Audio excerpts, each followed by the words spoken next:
AEW Revolution just got off the air, and it was an absolutely incredible pay-per-view. MJF has retained, Bryan Danielson lost in sudden death, Wardlow's the new champion, FTR is back, we still didn't get CM Punk.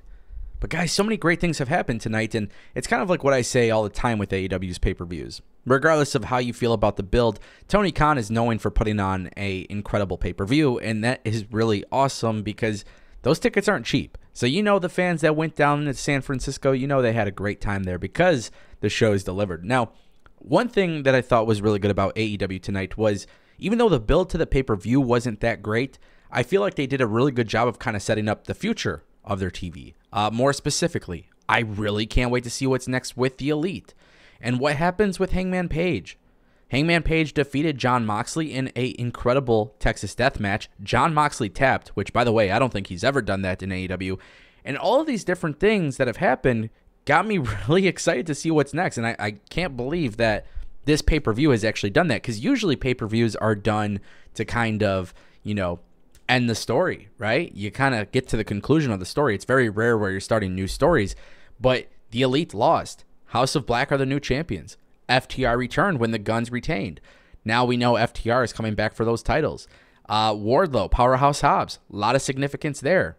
Jack Perry defeating Christian Cage. A lot of great things, guys. We're going to talk about it in today's video. But first, let's take a listen to our sponsor. Today's video is brought to you by our good friends at Wrestling GM. It's a free-to-play mobile game available on iOS and Android, and it allows you to take full creative control of your own wrestling promotion. The best part is the options are endless. You have the abilities to create a show that has a minimum of 90-minute runtime. So therefore, you can set up promos, debuts, backstage attacks. You could set up some matches, and by the way, the match types are absolutely sick. I don't remember the last time I've seen a Inferno match or Buried Alive match on TV anyways, and thankfully this game allows you to do all of it with full control. Now the cool thing is this game also has a really dope community on Reddit, so if you guys see me on there, make sure you say hi. I've been playing it for the last few days and I want you guys to join me, so to get started, go ahead and check out the link in the description. Thank you to Wrestling GM for sponsoring today's video. And with that being said, guys, we got to talk about MJF and Bryan Danielson. This match probably going to be, in what I consider, whether you guys agree or not, I would love to hear your comments, but I would say this is probably the greatest match in AEW history. Now, granted, the company hasn't been around forever, but literally in its short history, I don't think they've had a better match than this. Bryan Danielson going into sudden death with MJF was massive. And I just felt like that was the right decision, the right booking, the right idea. MJF tapping after the clock hits 0. Tony Khan in the back tells Tony Schiavone, hey, we're not ending this in a draw. We're going to sudden death. I like that. And I like the fact that we even got like pinfall spams. MJF also getting DQ'd for hitting a low blow. That was weird because the ring announcer didn't announce anything, but at least the commentary did. So look, small things like that happen, obviously, but at the end of the day, it was like a really good decision for AEW to just let their commentary kind of make sense out of things. We saw a lot of great things tonight, man, and I just felt like Revolution was the step forward for AEW. We just got to get to the point where every single week stories are being built upon, so that way Double or Nothing can also do really well, because I actually think by watching this show, and it started with Ricky Starks and Jericho, obviously we saw the Buried Alive match, which, that was kind of like a casket match slash Buried Alive match, but that was great. The women's match, Jamie Hayter retaining is huge, but also having Ruby Soho turn heel. All of these different things are like creating good potential stories for Double or Nothing. So I really want AEW to continue to build towards that. I really want to see AEW build towards Double or Nothing, because I think Revolution was the best pay-per-view they've ever had.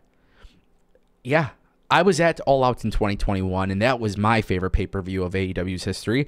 I was at Double or Nothing when they debuted. I've been to so many AEW pay-per-views.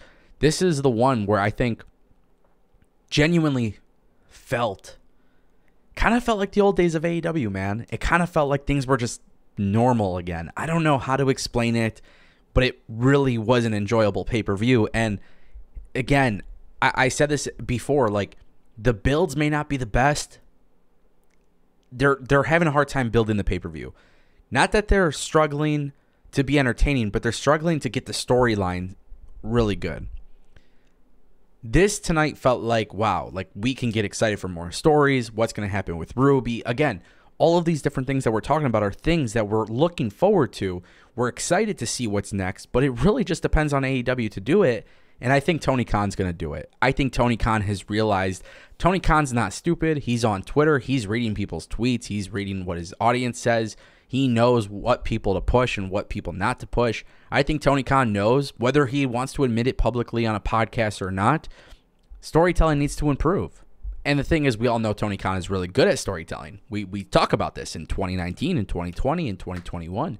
The dude was pulling out some really great stories during a pandemic.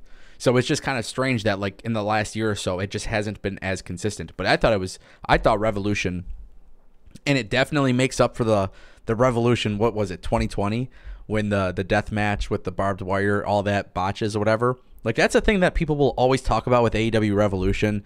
Obviously with MJF and CM Punk last year, and then now Bryan Danielson and MJF this year. Like it's really exciting to see that this pay-per-view feels like it's going to be a more positive reception. And look at that crowd, man. They sold out. So they came through. People were great. I did want to point out MJF.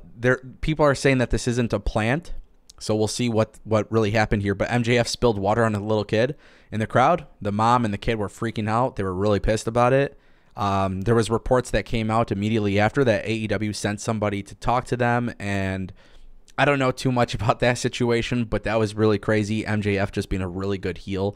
So ultimately, AEW has just done a phenomenal job with this pay-per-view. It's all the small things. It's the booking decisions. It's the way that they handled mistakes through commentary, you know, offering explanations when it was needed. It just seemed like a more precise and more detailed show, I think. And then also, too, it's just like when mistakes happen or when things happen or when things aren't perfect, I feel like AEW has gotten to the point where it's like, well, let us explain. Let's try to form some sort of logic out of it, which I appreciate that because I think that's just important. You know, it's television. We all know it's scripted entertainment, but ultimately try to form some logic out of it. I know some people weren't a fan of the blood and stuff. We've come to learn that it's part of AEW. I'm not a big fan of the blood, but when all these matches deliver and you're giving that ring psychology a chance to show, I think there's a lot of good that comes from it. So ultimately, hands down, one of my favorite AEW pay-per-views. Thumbs up from me. Ricky Starks is a future star. FTR is back. I mean, there was just so many great things. I'm super geeked. Let me know what you guys think in the comment section down below. I appreciate you guys watching, and I'll see you next time.